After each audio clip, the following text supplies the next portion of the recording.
Trato de llevar siempre el mismo estilo de cuello de la camisa, el clásico corte con los ángulos hacia los lados.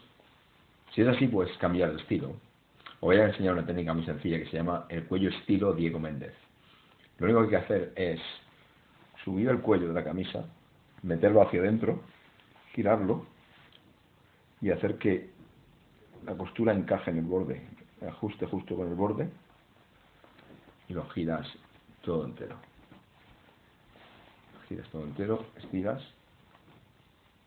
lo ajustas un poco de aquí y de aquí, y ya tienes el estilo Diego Méndez, que es un estilo mucho más moderno, con un poco de pico más pronunciado, y que te muestra lo que es la zona pectoral. Así que si estás un poco musculado, mucho mejor.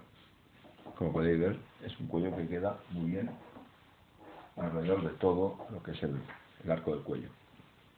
Pues eso es todo. Que disfrutéis vuestro cuello, Diego Méndez. Hasta luego.